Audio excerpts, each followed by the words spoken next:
This marks for me the first day. This will be week 3 of being at home.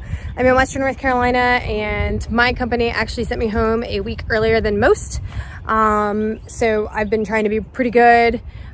Week 1, we did pick up some homesteading supplies, DIY things, but once they have actually asked everyone to lock down, we are making do with what we have on hand other than groceries.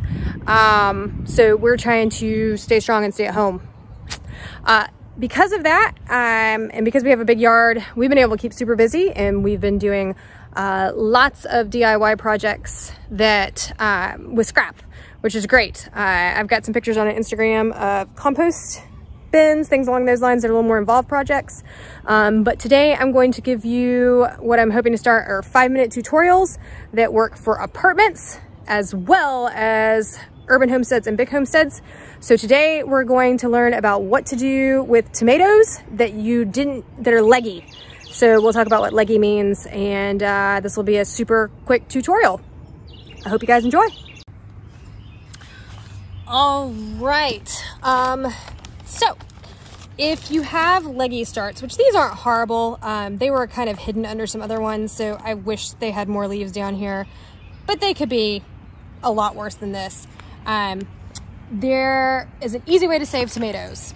So basically, tomatoes are awesome in the fact that they're very forgiving plants for first-time gardeners. The really cool thing about tomatoes is that if you plant them deep, which means you plant the soil up to the leaves, it will actually grow roots all down the stem. So these are not too terrifically leggy, but I'm gonna go ahead and pot these up. I had potted up all the tomatoes I planned on selling like forever ago, and then these home use ones, well, you know, do as I say, don't do as I do. So the ones that I sold everybody else are looking great and have the best lights, and the ones for myself are kind of limp and sad and need water and more light. Anywho, all right, so to plant these up, you have 2 options. You can pot them up to these leaves. That's usually what I tell people to do just to be on the safe side. Or you can take these bottom leaves off and plant it even deeper. I'm kind of old school. I'm just gonna plant them up to here, and then they'll grow roots. If you can see, they'll grow roots all down through here. So really, all I do is I just squeeze a little bit. I don't wanna pull the root system out, and gently, gently, gently get it out. You can see you got some roots there. Not nearly as much as we'd like.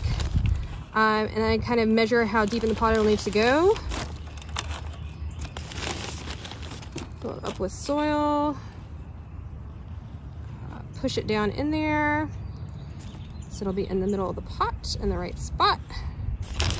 And then I just fill it up the rest of the way with my potting mix. And then, unlike what I did have, I'll actually water these well. But that, you won't see a lot of leaf growth for a couple days because it'll be growing roots off the stem, and then all of a sudden it will shoot right up. So I tend to plant mine deep even if they aren't leggy, but this is your tip for the day. If you're a first-time gardener and your starts that you have in your windowsill kind of get super long, that's what leggy means. For tomatoes, you can just pot them up. So that's how you save tomatoes. Not every plant will work, but tomatoes are a good one for fixing them that way. And then this will do much better. And I'll make sure to actually get it under the lights this time. But there's your quick less than 5-minute lesson on how to save your leggy tomatoes.